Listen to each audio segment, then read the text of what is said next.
This is the Breaker.News podcast for the week of March 8th, 2020.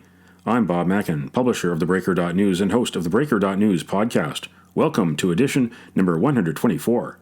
The Breaker is your source for news, opinion, and analysis about British Columbia issues, institutions, and influencers. Later, I'll tell you how you can support the Breaker. On this edition, headlines from the Pacific Rim and the Pacific Northwest. The Is It Just Me commentary.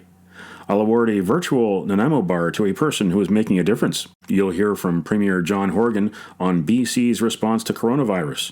And a special feature on how the anti-coastal GasLink pipeline protest outside the BC Parliament buildings in Victoria climaxed and concluded. Now, is it just me?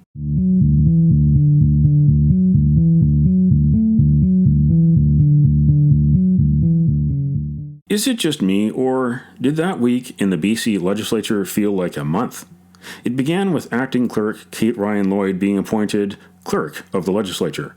She had been filling the role since Craig James was walked off the property under an RCMP investigation in November 2018. The committee said it received 8 applications and put 3 on the shortlist.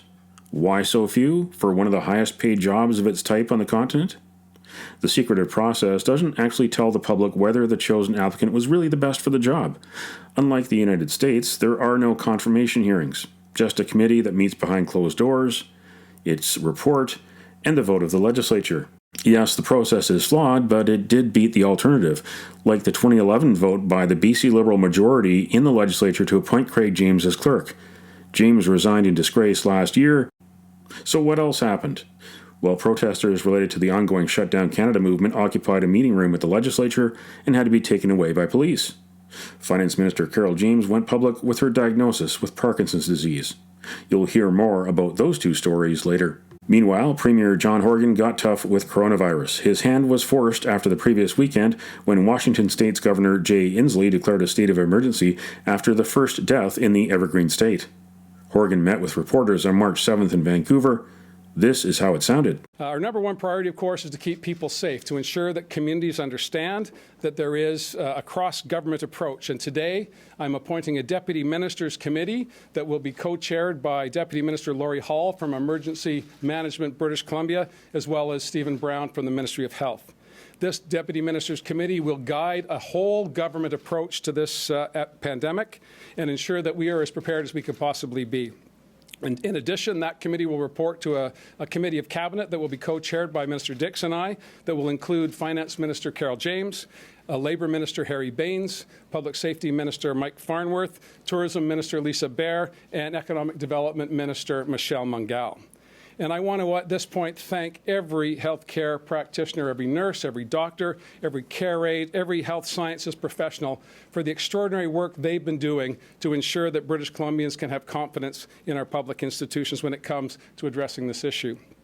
Healthcare professionals are at the foundation of everything that we do. And I know Dr. Henry, in her work with administrators and with healthcare providers, can give you more details on that. But it is truly heroic work. And we oftentimes overlook and neglect saying thank you to those people who put themselves at risk, put themselves in harm's way to ensure that we're protecting the public across the board. And I just want to acknowledge that today. But we're ready to respond as conditions change. BC's pandemic province coordination plan is already underway. This Deputy Ministers Committee will ensure that we are as topical and timely with information to you as we can possibly be. This is for the Premier on the theme of Rugby Sevens, Canada Sevens. Public gatherings are concerned, and this is starting to touch the sports world. This is going ahead, and the people at BC Place are confident they can do it safely. Last year you attended, sat in the public, you had a good time. Are you going to go this year and sit in the public again and show your confidence in attending a public event here in British Columbia?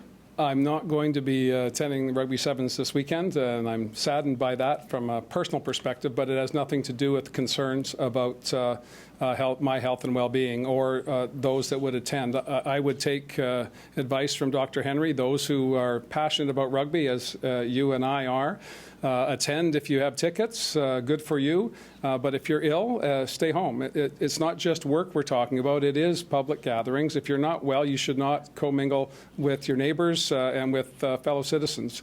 But it's not my reason for not being at the Rugby Sevens has nothing to do with COVID-19. It has everything to do with, firstly, not having a ticket, and secondly, having other things I need to do. But it will be an exciting event. There were a number of Fijians that I met last night who were very excited, and I was at a breakfast this morning with the Consul General from Ireland, and he says that the Irish team's here this year, and they're going to do very, very well.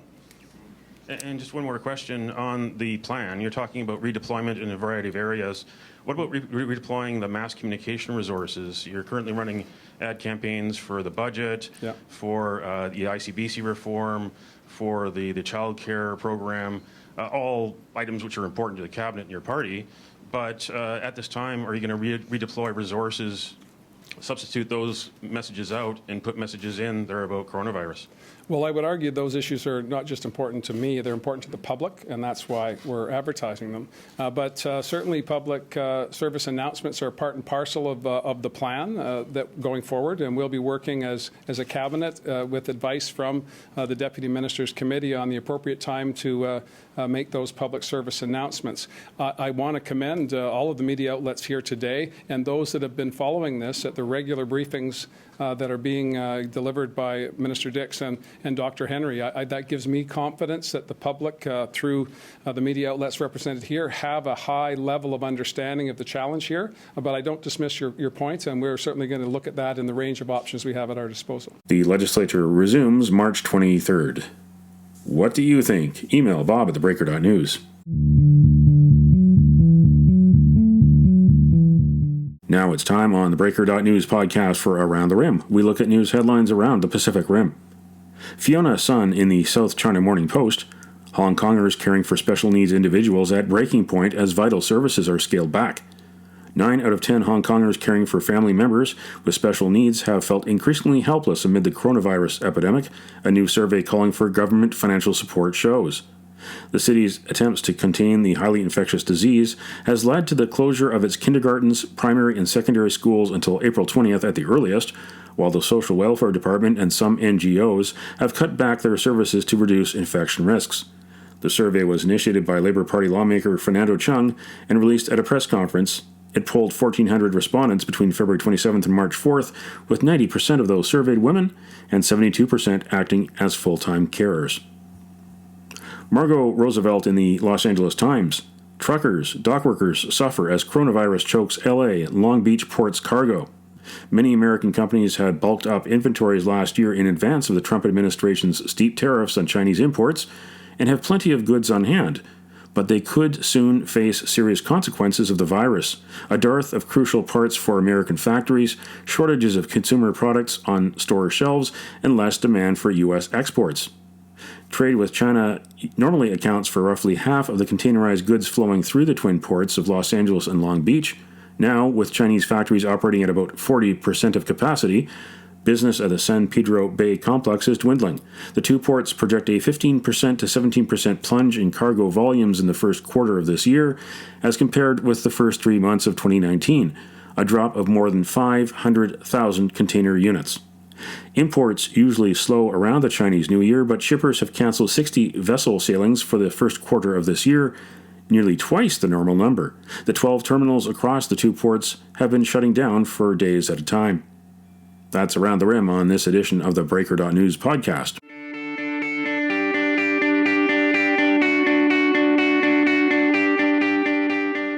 Now it's time on the Breaker.news podcast for Cascadia Calling. We look at news headlines around the Pacific Northwest. Hannah Furfaro in the Seattle Times. University of Washington. Other area colleges suspend on-site classes in response to coronavirus. The announcements dropped like rain on March 6th. In the morning, the University of Washington made plans to suspend classes on its 3 campuses beginning Monday. Then came similar news from Seattle University, Seattle Pacific University, and Northeastern University's satellite campus in Seattle. At the UW, officials are asking instructors to hold classes and exams remotely until the winter quarter ends March 20th. The move will affect more than 48,000 students in Seattle, nearly 6,000 in Bothell, and about 5,300 in Tacoma. Classes will use Zoom Pro or Skype teleconferencing to continue. UW hospitals and clinics, dining and residence halls and recreation facilities will remain open with stepped-up cleaning efforts. Hillary Borrad in the Oregonian, 20 bills that died in the Oregon legislature after Republicans walked out. Oregon's legislature was supposed to meet for 5 weeks, but 3 weeks in, Republicans walked out and day after day stayed away. Unable to pass bills, Democrats gave up Thursday and abruptly adjourned the session. For now, the Republicans killed the Democrats' carbon cap bill. What else died on the order paper? Bills about forest health, homeless shelters, affordable housing, independence for the state transparency watchdog, community mental health treatment, tax measures, school breakfast program expansion, and caps on insulin costs. And these were some of the headlines in theBreaker.news this week. Before Shutdown Canada 2020, there was Power Shift 2019. The Young rose to protest nationally a year after Ottawa Conference, a collaboration with Ben Milger of CTV News Vancouver. And David Sidhu's fraud trial tentatively set for January 2021, and BMW Canada tells Cullen Commission that BC needs the return of Ports Police. Read the stories behind these headlines. Go to theBreaker.news.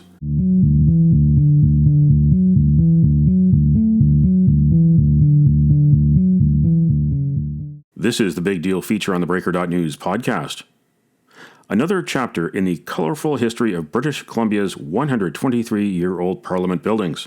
And it happened in the middle of the busy week before the legislature's March break. Protesters were occupying the legislature's front steps, driveway, and lawn for 10 days. They were there to support the Wet'suwet'en Hereditary Chiefs and protest against the Coastal GasLink pipeline.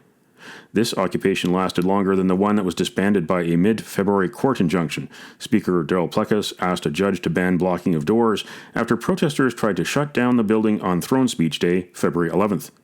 On March 4th, NDP Indigenous Relations Minister Scott Fraser convened a meeting with some of the protesters in the Rattenbury Room, so named for Francis Rattenbury, the architect of the 1897 completed Parliament buildings. Fraser was fresh from a weekend deal with Wet'suwet'en Hereditary Chiefs aimed at resolving title to their territory.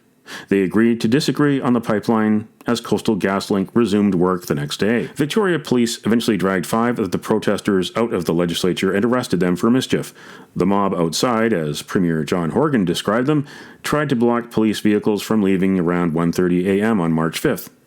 By the middle of the morning, protesters began to pack up.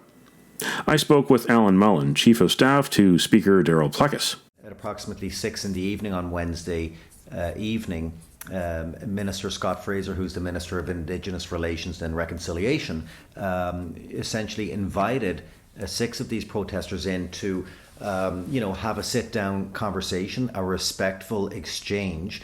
I think his thinking on that was he wanted to, advise them what had happened at the prior weekend in Smithers when he and the Federal Minister of Indigenous Relations attended Smithers and met with chiefs. He wanted to relay that to the local protesters here in an attempt, I think, to say, look, we are in negotiations. You might want to stand down until we see how those negotiations go. That meeting was contingent, as is any meeting or negotiation. I mean, there's always a mutual understanding and agreement. And the agreement of this one was that they would come into the building, they would meet with a minister, and I take my hat off to Minister Fraser for doing this. I mean, a sitting minister to invite protesters in to the legislature when it is closed, when the House is sitting, to have that meeting in good faith, I think is such an olive branch. I think it was a tremendous idea. Those protesters agreed to those terms. The terms were, we will come in, we will meet with you when the meeting is over. Whatever the outcome, we will leave. So that was their commitment. That was the minister's commitment.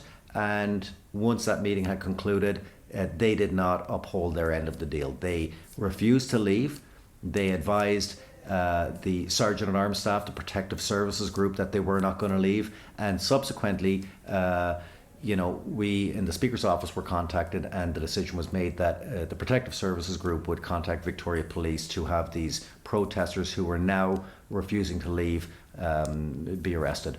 In question period on March 5th, the opposition BC Liberals accused Fraser of being naive and putting the legislature's security in danger. Here is what Fraser said. We received a request for a meeting with the protesters outside who have been there for probably 2 weeks now, Honourable Speaker.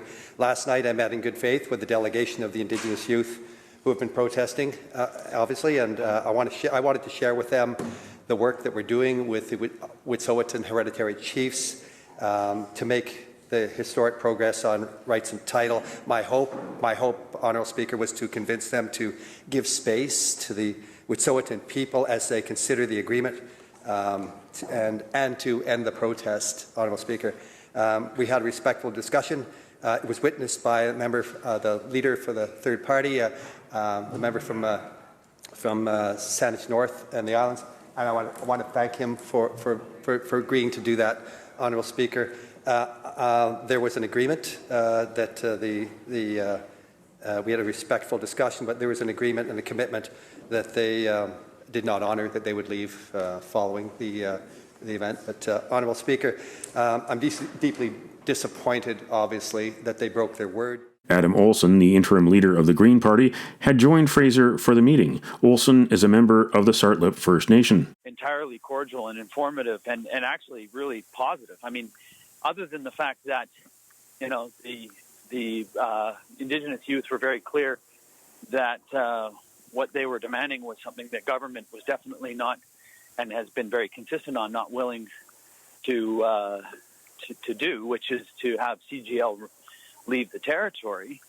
The exchange of information, the exchange of experiences from the minister's perspective, but more powerfully from the perspective of the Indigenous youth, primarily the young women that were there, sharing their experience about what it's like to grow up on a reserve. And that exchange was incredibly important. And I think what's the most unfortunate aspect of this is that there was some suggestion that the talks broke down. I was asked to be a witness of that in a way that is very much in keeping with the St. Nitch tradition of being there to witness and being able to share the experience once that meeting is over. And I would say that it's not correct to suggest that the meeting was broke down and the talks broke down. There wasn't an agreement. That's true. The meeting ended in a very cordial way. Shook hands with every member that was there. They were grateful for it. They asked if they could have 10 minutes to caucus so that they could then coordinate the message that they were going to deliver their supporters. Very clear that they didn't want to be deceptive. And that's important, I think, to highlight. And I left. I went out of the room. I felt very positive that while there wasn't an agreement that either side was, you know, that there was much movement, there was definitely a very important conversation that was undertaken in a very good way. And then they decided, unfortunately, to just not leave. And I think that's where it becomes really problematic, because they'd built goodwill in the room, and they had articulated in a very powerful way the challenges that they face. And I think that there was definitely a much better understanding going out of that. But I think that it then gets the distraction is that they decided to leverage that opportunity. And I think that it, you know, from talking to my colleagues, I think that there's a lot of people that focused on that rather than focused on the good work that they had done. Protest leader Takaya Sierra Blaney webcast the sit-in live from the Rattenbury Room on Facebook after Fraser and Olson had left the room. Blaney said they took action because of the pipeline, which is permitted by the provincial government and supported by the elected Wet'suwet'en Band Council, but not the hereditary chiefs. And he stated that he will not stand with us. He will not exercise his power to ask Coastal GasLink to stand down. And so we are staying here until Coastal GasLink is removed from Wet'suwet'en territories, or we are removed from this building. The Facebook webcast showed Sergeant-at-Arms Greg Nelson's failed attempt to negotiate the protesters' exit. Blaney, who vowed to stay, left the sit-in in order to rally supporters outside. So what I want to tell you is the situation you're in. Like, we all believed in good faith that this was moving forward in a very positive way, and we invited you into the House for that reason. It was at the request of Minister Fraser and also the other MLA, Adam Olson.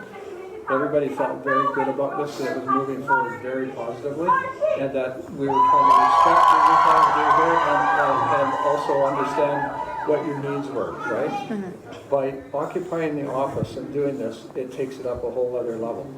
We're at the position now where we have to call in Vic PD, and we would rather see you leave voluntarily. I do not want to see you get arrested. One of the protesters spoke calmly to Facebook viewers and enjoyed pizza that had been lifted through the window. We are here peacefully. We're not breaking anything.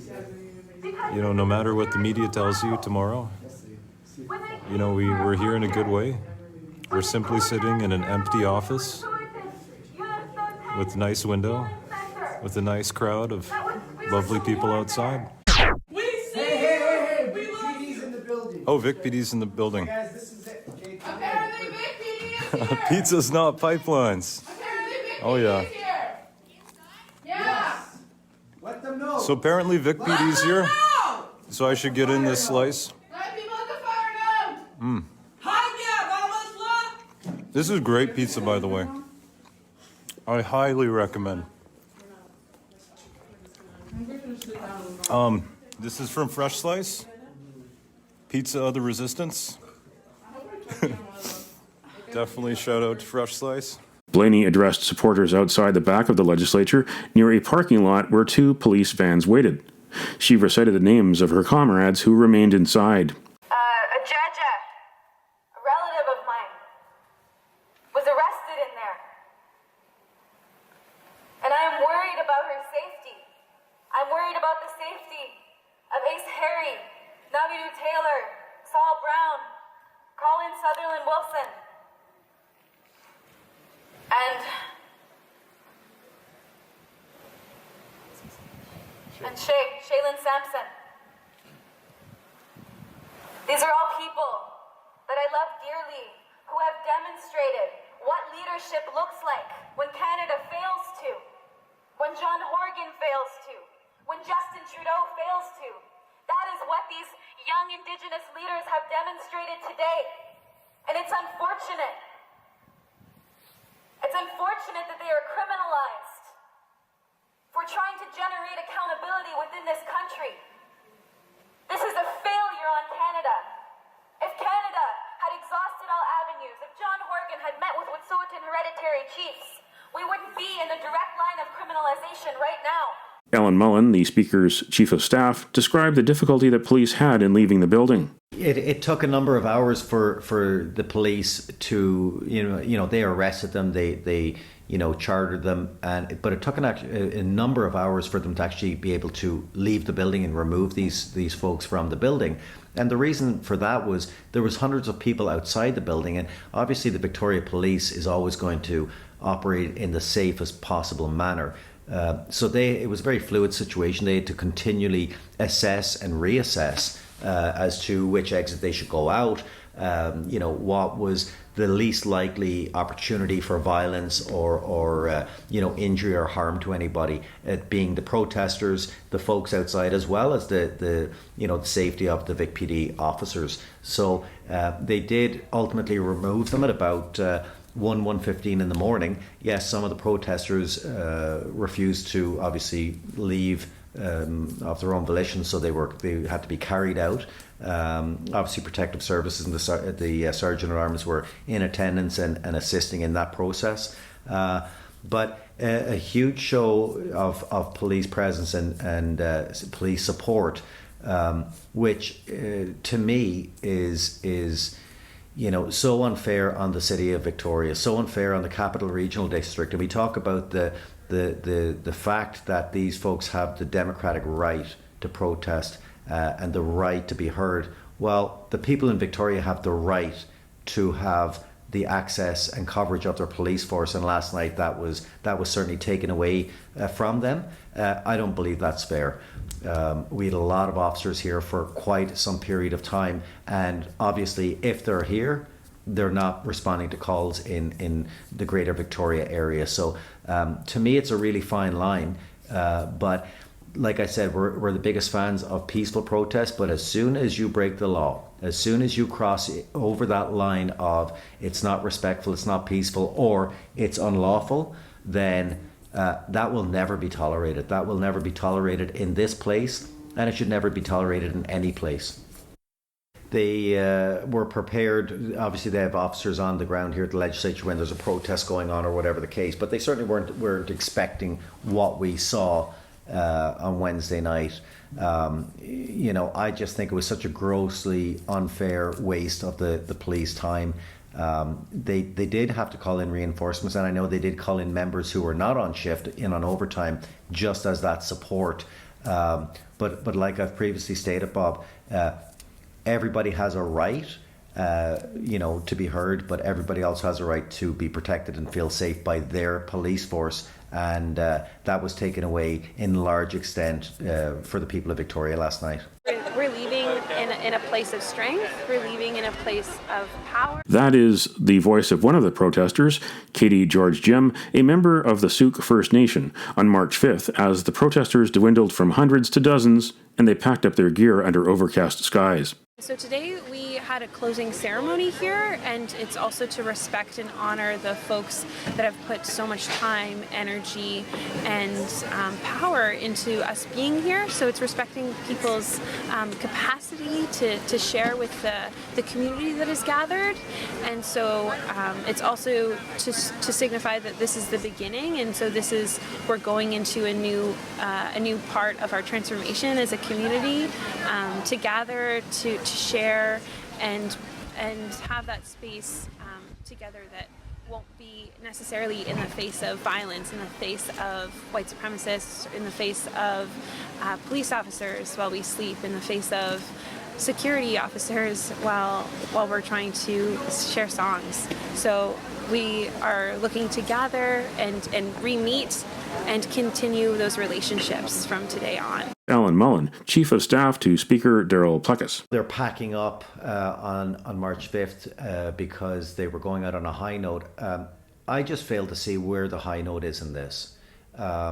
When you cross the line, I'll echo Premier Horgan's comments and sentiment from during the week.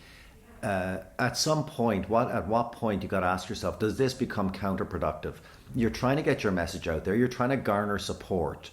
But showing up at a private citizen's home, whether he's the Premier or not, is never acceptable in any way, shape or form. Breaking the law, forcing yourself to be arrested and charged criminally is just never going to fly in a democratic society. In a law-abiding society, the rule of law must always be respected.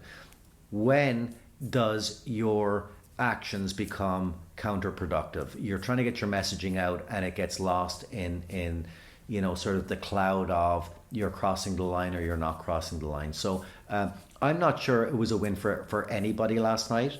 It certainly wasn't a win for the legislature or for Victoria Police or our protective services, and I don't believe it was a win for the folks that got arrested. I mean, everybody will listen and everybody will engage when it's done in a peaceful and respectful manner. But when you cross over into breaking the law and in contravention of the criminal code, then we're going down a very different road.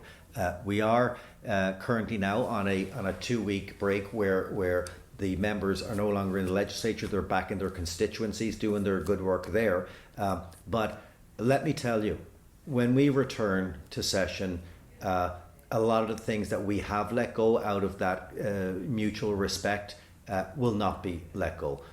It is not okay to be lighting fires on the precinct. It is not okay to put up tents and those fires, putting smoke into the building and affecting some of our staff. Moving forward, I think we've shown a great deal of restraint and leniency, but time and time again, when those olive branches are extended, whether it be by the legislature, the Speaker's office, or ministers of the Crown, and those olive branches are essentially put in the wood splitter, I'm thinking it's time to dial it back here. On March 6th, the legislature reopened to the public.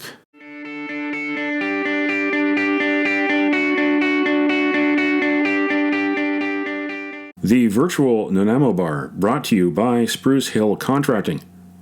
Every week, we end the Breaker.News podcast on a tasty note by awarding the goodness of a virtual Nanaimo bar to a person or group that is making a difference.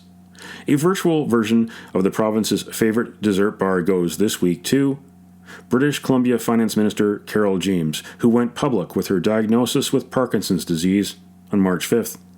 The former NDP leader will not run in the 2021 election, but she pledges to remain as finance minister as long as she manages the symptoms.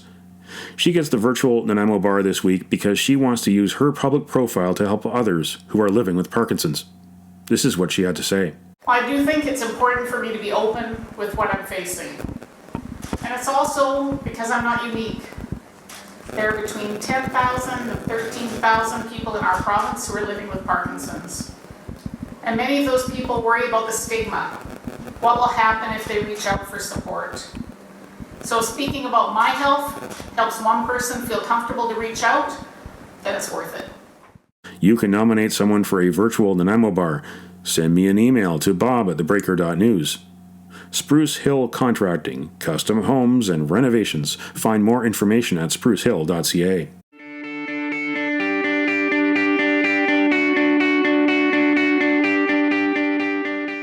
That's it for the Breaker.News podcast for the week of March 8th, 2020. I'm Bob Mackin. Thanks for joining me. Did you know that on March 8th in 1775, Thomas Paine published African Slavery in America in a Pennsylvania newspaper? Paine called for the abolition of slavery. In 1863, President Abraham Lincoln issued the Emancipation Proclamation to free slaves. Here in British Columbia, the first governor, James Douglas, according to Terry Glavin in the Georgia Strait in 2007, was an abolitionist. Colonialism brought an end to slavery among indigenous tribes along the northwest coast of North America. But slavery is not dead yet. In the 21st century, more than 20 million people are estimated around the world to live in slavery. Now you know. Send me your feedback and send me your story ideas to bob@theBreaker.news. Bookmark theBreaker.news. You can also find us at theBreaker.ca. Sign up for the email newsletter and get updates to your inbox. For news as it happens, follow The Breaker News on Twitter and visit theBreaker.news on Facebook. You can support The Breaker for as little as $2 a month. For more information, go to patreon.com/TheBreakerNews. patreon.com/TheBreakerNews. Until next week.